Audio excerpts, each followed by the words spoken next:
All right, so we're diving into Adam Grant's work Okay. on givers and takers. Right.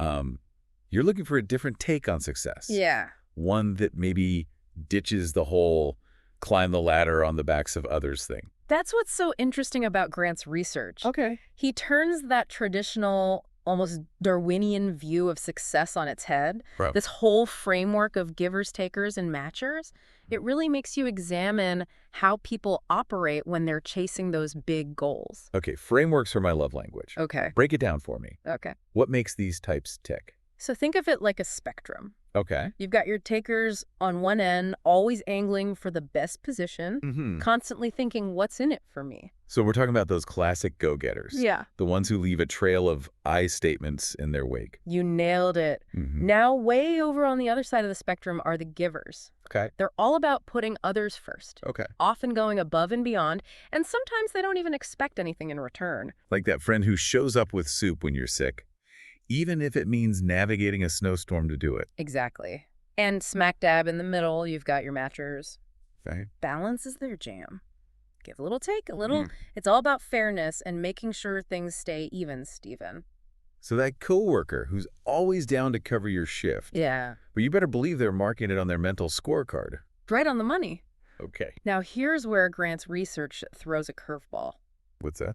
He found that givers are both the highest and the lowest performers. Wait, seriously, talk about a head scratcher. How is that even possible? It's a fascinating paradox. It is. See, the givers at the bottom, the ones who aren't finding success, Yeah, they're often giving themselves away piece by piece. right. They burn out, get taken advantage of, Yeah. constantly putting everyone else's needs ahead of their own. Yeah, that tracks. Yeah. It's like trying to run a marathon on an empty stomach. We're going to hit a wall eventually. Precisely. But here's the kicker. The givers at the top, the ones who are absolutely crushing it, they've figured out a sustainable way to give that lifts everyone up, including themselves. Okay, spill the beans. Oh, What's their secret? Well, How are they doing it? one of the biggest things that sets them apart is that successful givers are masters of value creation. Yep. They don't just divvy up the same old pie. They walk in the door with a recipe for a bigger, better pie for everyone. Instead of fighting for crumbs, Exactly. they're saying, hold my coffee, I'm about to bake us all a feast. Yes. I like the way they think, Right. but how do they actually pull that off? Well, they're incredibly generous with their time, their expertise, their connections. Okay. They're always looking for ways to add value to every interaction. Mm-hmm.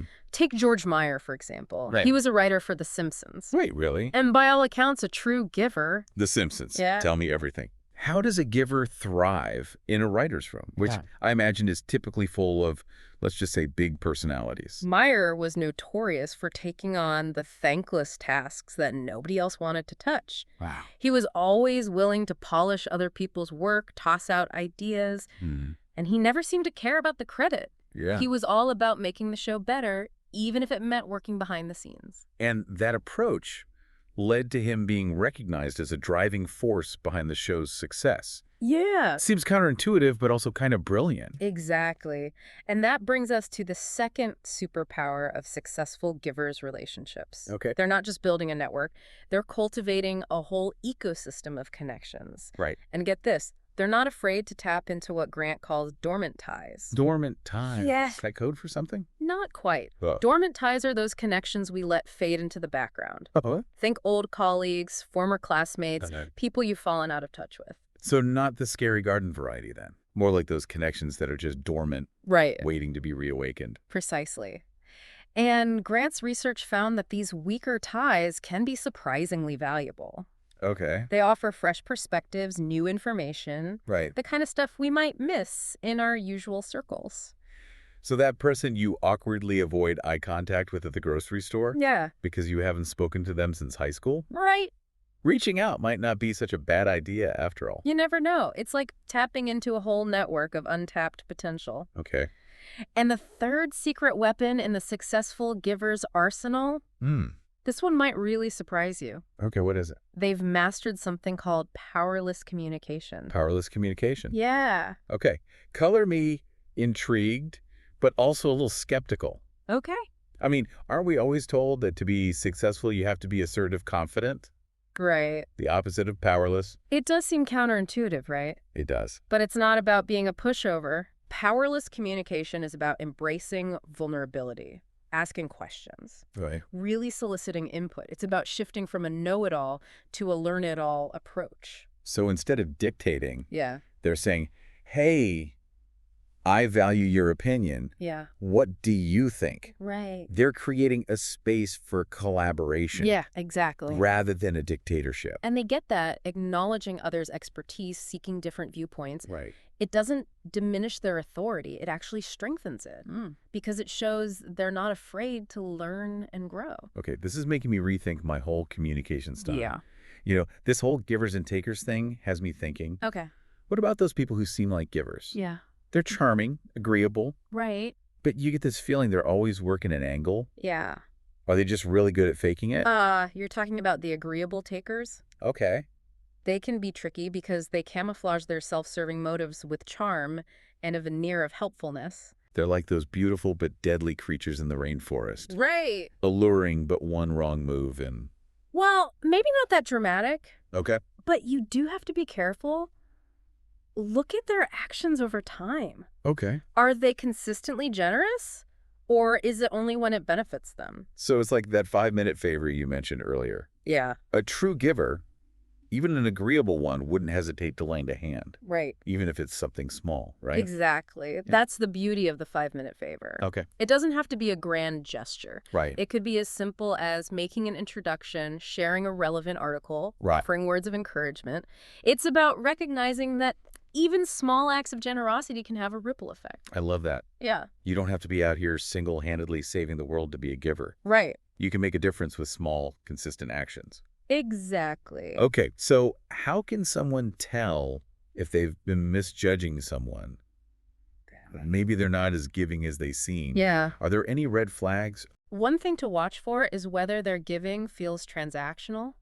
Oh, Like they're keeping score, always expecting something in return, okay. even if it's just recognition or praise. It's giving with a side of what's in it for me.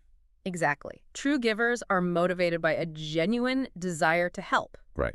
not by a need for something in return. They understand that the reward is often in the act of giving itself. It's about the joy of making someone's day, of seeing them succeed. Yeah. Not about adding another notch to their own belt. Exactly. It's also fascinating. Yeah. But let's be real, people love to categorize themselves. Okay. So can someone actually change their stripes? Can a dyed-in-the-wool taker actually become a giver? It's a great question. And while it might not be easy to completely overhaul your personality, Right. Grant's research suggests that change is possible. So there's hope for us all, Yes, even for those who might be leaning a little too hard on the taker side of the spectrum. absolutely. It starts with awareness. Simply understanding these different reciprocity styles, Yeah. recognizing our own tendencies.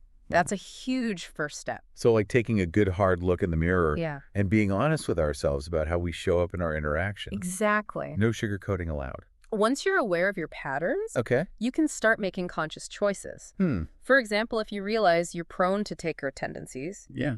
you can actively look for opportunities to contribute, to give back, Right. to put others' needs first. It's about shifting from me first to how can we all win? Precisely. Right. And here's the really cool part. What's that? As you start engaging in more giving behaviors, Yeah. it can become self-reinforcing. I know. You experience the positive emotions, the stronger connections Yeah. that come with being a giver. It's like this upward spiral of good vibes. It's like that saying, the more you give, the more you receive. Right.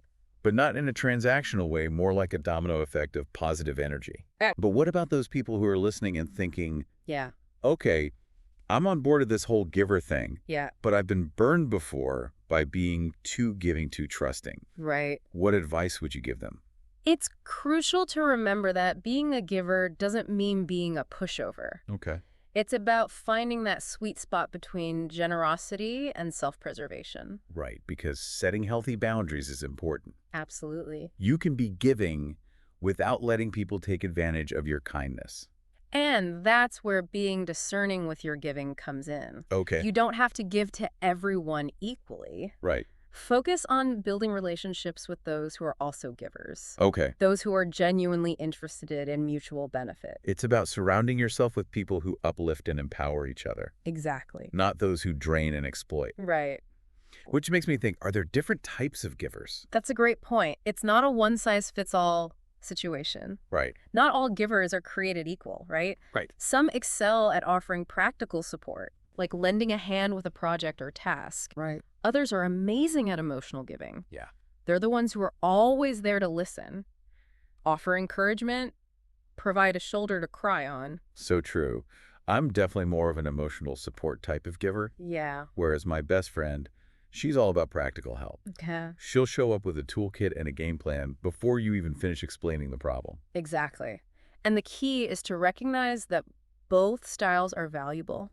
There's no right or wrong way to be a giver. Right. The important thing is to find your own unique giving style Okay. and to appreciate the different ways others contribute. It's not about trying to fit into some predefined giver box. Right. It's about figuring out how your giving style best complements the world around you. Exactly. Which reminds me of another misconception about being a giver, Okay. that you have to be agreeable all the time. It's true.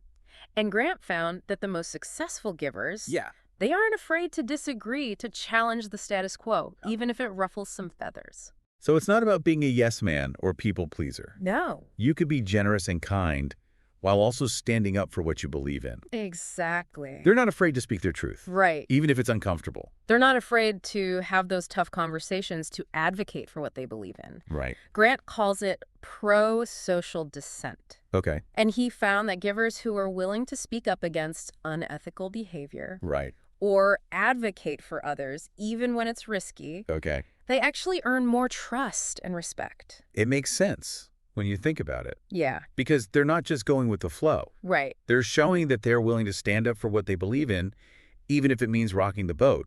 Yeah, It takes guts. it does. And it all circles back to creating value. Okay. Sometimes the most valuable thing you can do is speak truth to power, to be a voice for fairness and justice.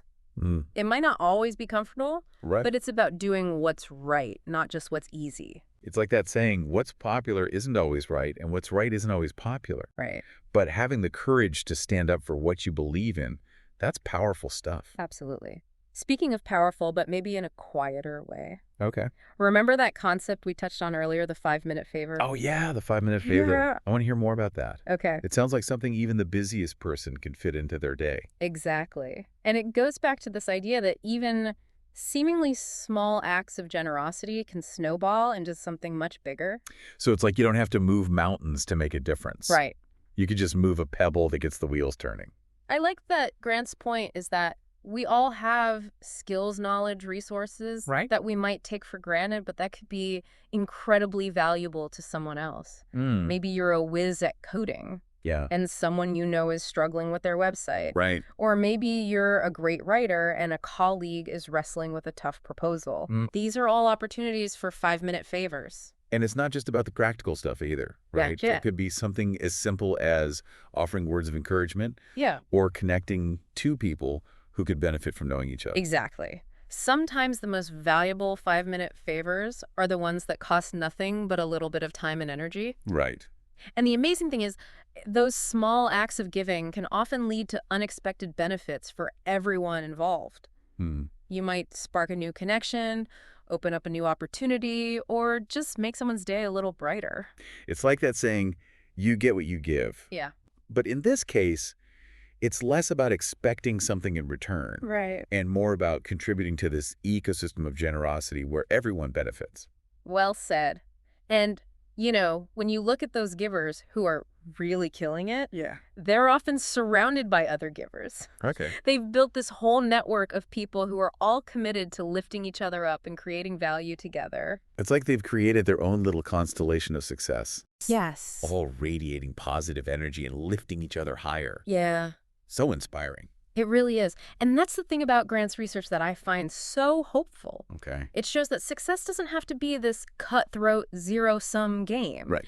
It can be something much more collaborative, more fulfilling, more aligned with our values. Absolutely. So as we wrap up our deep dive into the world of givers, takers, and matchers, Okay. What's the key message you hope listeners will carry with them? If I had to boil it down to one thing, Yeah. it would be this. Okay. Success doesn't have to come at someone else's expense. Okay. In fact, being more generous, more other-focused, Right. it can lead to greater fulfillment, stronger relationships, and yes, even greater success in all areas of your life. It's a beautiful thought, and one that feels especially important in today's world. It is. So to all our listeners out there, Yes. here's to embracing our inner givers. Yes. To finding joy in creating value for others. And to building a world where success is something we celebrate together, not at each other's expense. Well said. Until next time, stay curious, stay generous, and keep on giving.